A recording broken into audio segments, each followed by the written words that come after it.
What up? This Q here at Bloodline Dynasty. And today's video is all about my tattoo process. I'm gonna go ahead and give you guys an inside look into one of my tattoos from start to finish. And throughout this video, you're gonna get more of an idea about my philosophy when it comes to tattooing and some of the technique that I use when it comes to doing very small, simple black and gray tattoos. So if you guys like this video, I plan on putting out more advanced material in the future. But for now, we're gonna go ahead and start with something real basic and let me know what you guys think and we'll go from there. So I know you guys is ready to go ahead and start, so let's get right into it. All right, so as you can see, we are going to go ahead and start off at the end of this stencil process here. Now we're working on this patched up teddy bear, and my client wanted to make sure that I used very thick lines on it and made it more of a cartoonish style. And this really isn't my particular style of working, so I thought it would be real good for me to go ahead and make a video of this and show you some more of the basic techniques that you will use when it comes to trying to do a tattoo. So here I'm just using a regular piece of computer paper on top of a piece of carbon. And I like to use a fine tip pen because I think it allows me to get down into those sharp details and press down real good onto my paper and make a really good line. You want to make sure that you're using real good pressure when you're doing this to make sure that your stencil is coming out nice and thick and full on the other side. So here I'm finishing up the ears and I'm adding on a thick line around the outside of the bear. Now this is a good trick that you're going to want to use when you're tattooing on dark skin, especially because it adds another layer of contrast to the piece that you normally wouldn't have and really allows your tattoos to stand out in a special way. Even if I'm not doing this type of style, I always try to incorporate some kind of dark black edge around my piece so that it stands out with a lot more contrast. So this is going on a lower stomach and I am just finishing up here, and it's going to really allow me to go ahead and make this tattoo stand out, adding a little bit of a shadow underneath the body to give it more of a 3D effect. And that's about it. So this is our finished stencil. Now that we got this ready, it's time to go ahead and set our station up and get this thing rolling. So now it's time to go ahead and set this station up. Very first thing I'm going to go ahead and pull out is a dental bib. We started all our setups up on a dental bib, and they're waterproof, so any ink or water that you spill out is going to get caught on that and it's not going to splash all over your work surface. So get that set up, and then I'm going to go ahead and secure the bib down with a couple little small pieces of medical tape so it doesn't slide around and move around on me while I'm doing my work. Very important step for me. You don't want it to move around too much because your ink can spill over and you can make a real big mess. Now I'm going to go ahead and put some bags over my bottles. This bottle is full of green soap, about 10% green soap, 90% water. Then I have a bottle of 91% alcohol, covering it up with plastic to keep them clean during the process. Now I'm going to pull out a tongue depressor. You're going to see what that's for soon. I got some wrap tape and some ointment that I'm going to go ahead and lay down. I'm also bagging up my power supply to keep that nice and clean throughout the process as well. Pulling out a razor. I'm going to get a couple of ink caps out and ready. I think I got 3 large ink caps here I'm putting out for my black and gray wash. And then I'm getting a couple of smaller ink caps. I got to put some color into this tattoo, so I got a cap for red and a cap for white. Now I'm going to go ahead and pull out a clip cord cover. Yes, and it's time for the next step. Okay, now I'm going to go ahead and start prepping my machine. For this tattoo, we are going to be using the Bishop Wand 5.0. 5.0 is referring to the 5mm stroke that it has. Super badass machine. So let's run through this. First, I plug the clip cord in, and then I'm going to go ahead and drop my machine down into this clip cord bag. My goal is to cover this machine up completely before we start to keep everything nice and sanitary throughout the process. You don't want to get no blood or ink back onto your machine and cross-contaminate between clients. So wrapping any type of machine up is very important. These pen machines are very easy to wrap up, so I do it very thoroughly. Once you get it down into the bottom of the bag, go ahead and pull the excess slack down onto the top of the pen right here and secure it down with some more medical tape. Really tighten and really tight around that grip so that it stays anchored to the edge of the machine and creates a surface right against the edge right there, keeping it nice and clean. Now on top of that tape, I'll go ahead and put some athletic wrap tape on top of that, and this just makes it a lot more comfortable to handle the machine over time, gives it a much more cushy and comfortable grip. So it'll really ease the knuckle pain after you get tattooing for hours and hours on end. A little bit of that does the job. Once that's secure down, you're ready to go ahead and move on to the next step. So now I'm taking a sanitized X-Acto knife and poking a hole in the tip of this clip cord cover so that I can have a space to insert my cartridges into when I'm changing them out. Once that's done, I'm going to go ahead and put out a little bit of this natural aftercare that we sell here in shop. And to do that, I'm going to go ahead and use that tundra pressure that we pulled out earlier. Now this is going to be used throughout the tattoo process, and right now I'm going to also use it to place my ink caps.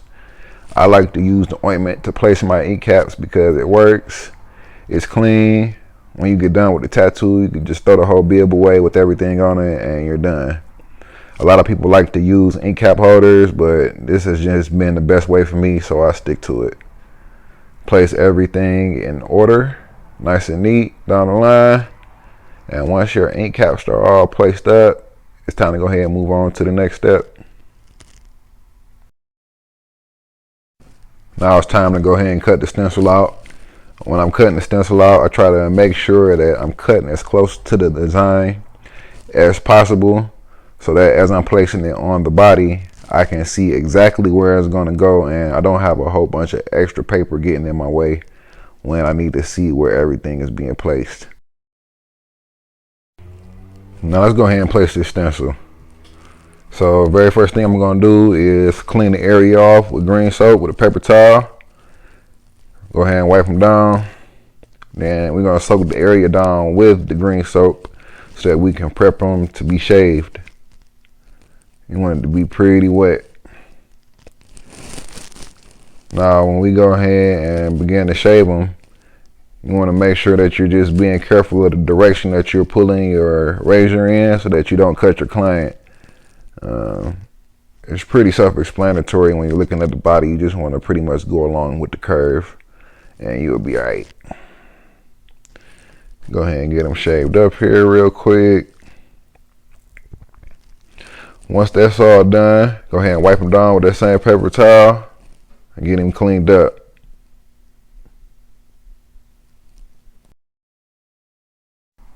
Now I'm about to go ahead and wipe them down with some alcohol.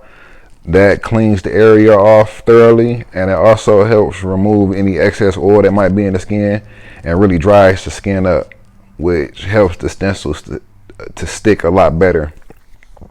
Then I'm going to go ahead and put some of this stencil lotion on.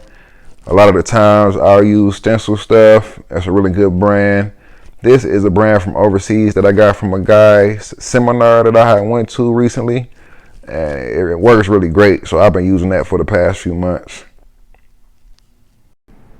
When you're rubbing the stencil stuff in, you want to make sure that you rub it in to the point where the skin is pretty much just tacky. You don't want it to be wet or the stencil to come out and end up being real blurry. So it's very important that you continue to rub it in and rub it in until you get that perfect consistency on the skin. And now we're going to go ahead and place the bear. Line it up and put it down, trying to hit it just one time so that you don't get any double lines on there. And as you can see, I hit it multiple times, so hopefully it turns out good enough for us to use. A little bit of pressure, peel it back and see what you got. Look like it turned out pretty good. Time to move on to the next step. Now we about to go ahead and start this line work process. The fact that we're tattooing this on the lower stomach makes it a bit more challenging.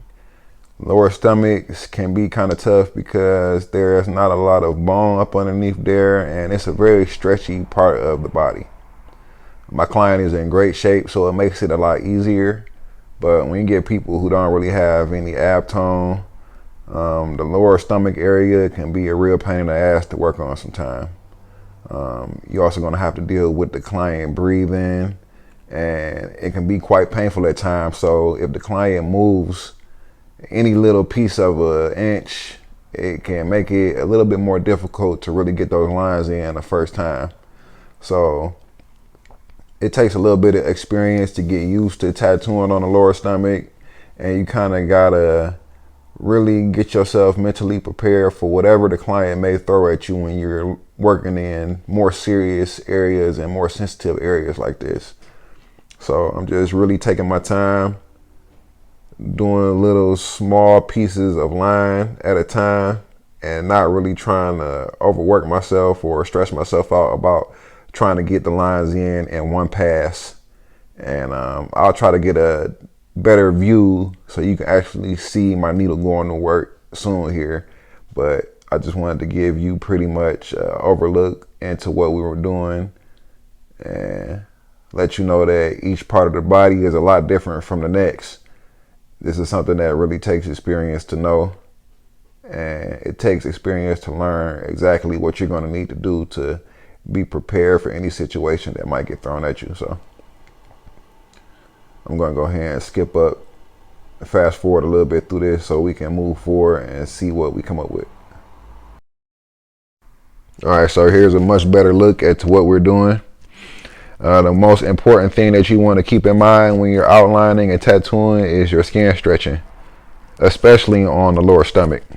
As you can see, I'm pulling his skin really tight here to make sure that there's no slack, so that when I run my line, it's running across a nice tight piece of skin, and that will allow my lines to go in a lot more accurately. Now, these lines are not perfect the first time around here. I try to get my lines super clean and perfect on the first time, but I'm more concerned about getting the design in place right now and avoiding making any mistakes when he makes a little bit of a movement or he breathes in a certain way that makes it a little bit more difficult to keep that line straight. So I'm just taking my time, slowly etching away, still just getting a very basic outline in here. And we're going to keep it moving.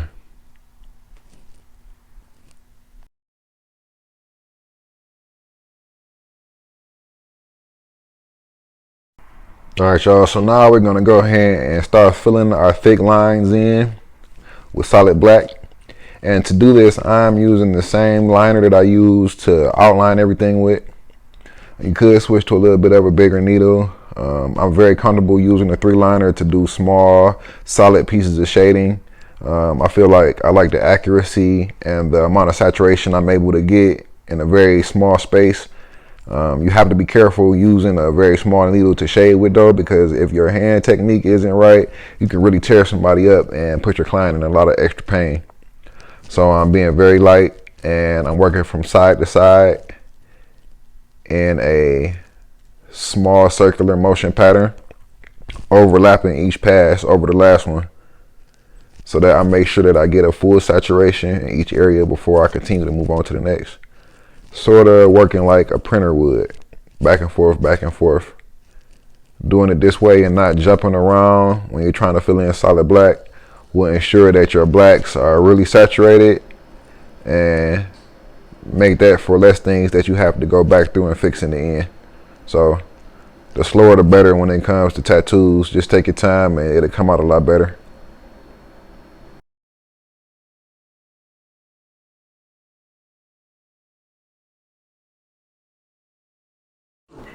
All right, as you can see, we got a lot of that dark line done on the outside, and you can see the shape of the bear really pop out a lot more now that we have those thick lines in place. The tattoo wouldn't have stood out like this if we wouldn't have took the time to put that extra black around there. So it's looking good. We're about to go ahead and move on into the shading portion of this. Now it looks like I'm just going ahead still with that 3 and doing some details around the eye. Filling in a little bit of contouring around the button to make things pop out, look a little bit more 3D. Still just taking my time and slowly creeping up on everything. I like to work from dark to light. So I go in and do all of the dark areas of the tattoo first. And it allows me to build my grades off of that a lot easier. Usually I work from the bottom to the top when it comes to tattooing, but with this, since I outlined everything and it's not a realistic tattoo that I have to be really careful with, I'm doing a lot of jumping around and just getting my blacks in first, and then I'm gonna go ahead and go from there. Now it looks like I went on ahead and switched to a mag needle. I'm using a 7 mag for this little small area up underneath his arm where it's casting the shadow down, and I'm just going in with my black.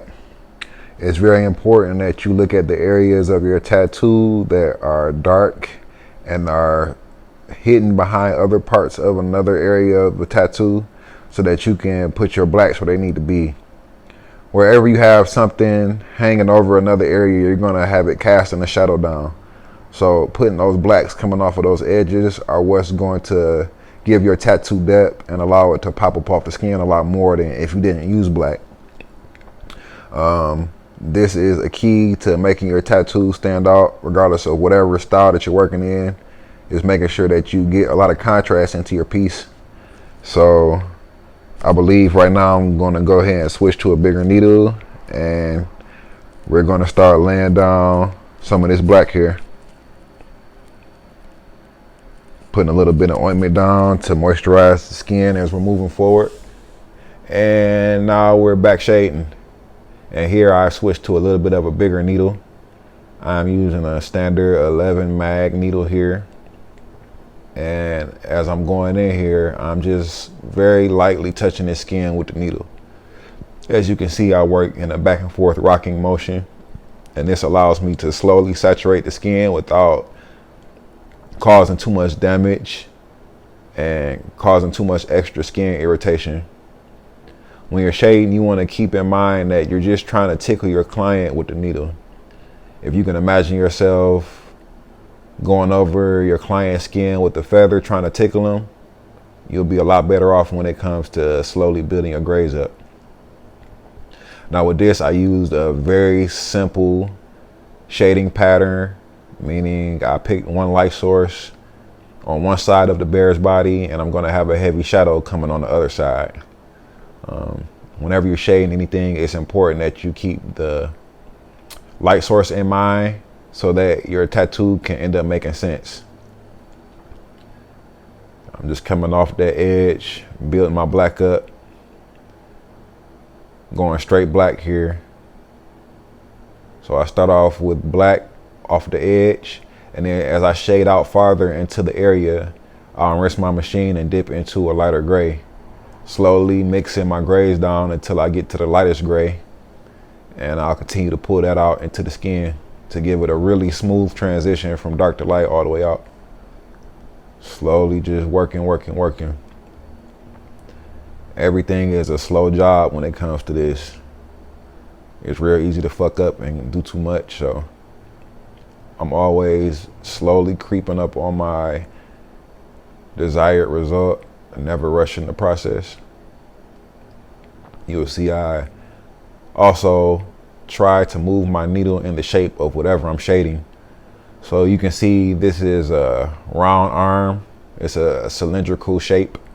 So I try to make sure that the strokes of my needle are going along the shape and the curve of the arm.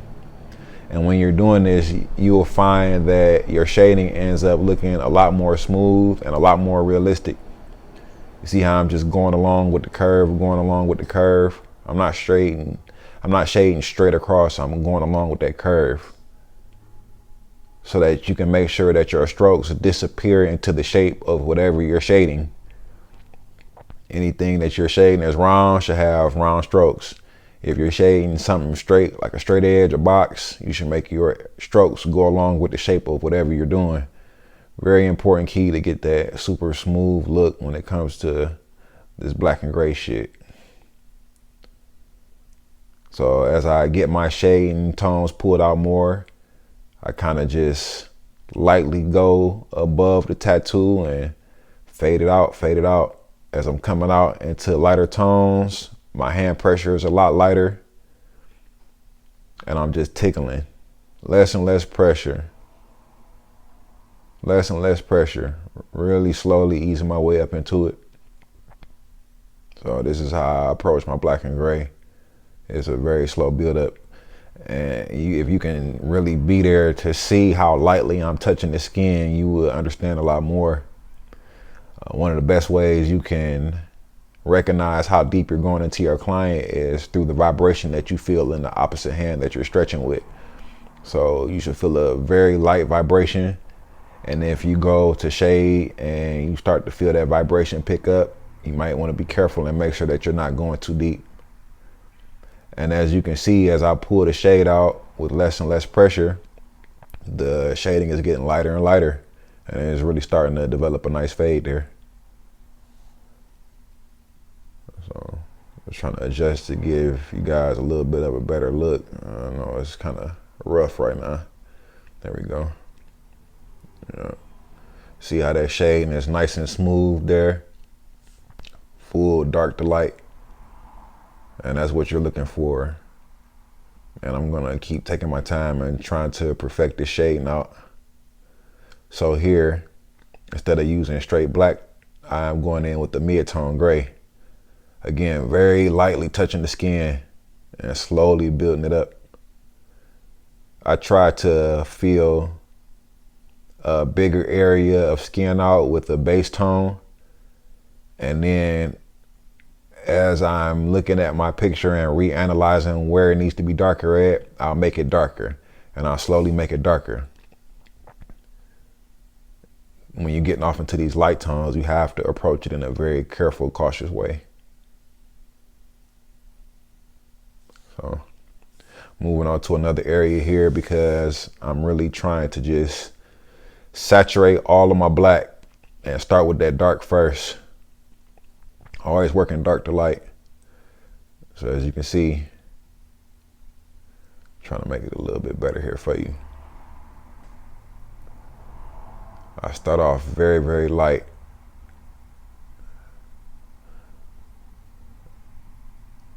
Again, I'm always shading in a cylindrical pattern, as you can see. My strokes are going along with the curve of those lines. See? Back and forth, back and forth. Very slowly. You can't be rushing trying to do this shit. Can't be rushing. You gotta really be in the moment and just let these things slowly build up by themselves. I'm gonna go ahead and fast forward to a little bit of a better view here. All right, y'all, moving on a little bit farther now. Shading the head in, still starting off with that dark on the edge.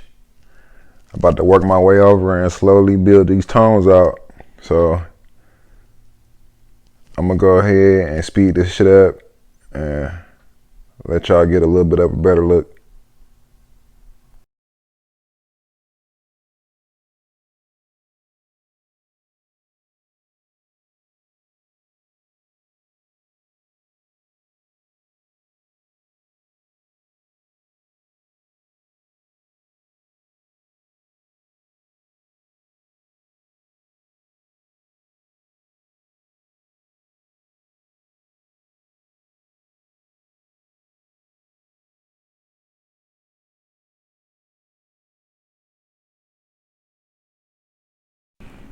All right, so here's the finished product. I hope you guys like what you saw. If you guys like that and want to see some more advanced techniques, just let me know and I'll make sure I get on that and put some more info out here for y'all. So, until next time.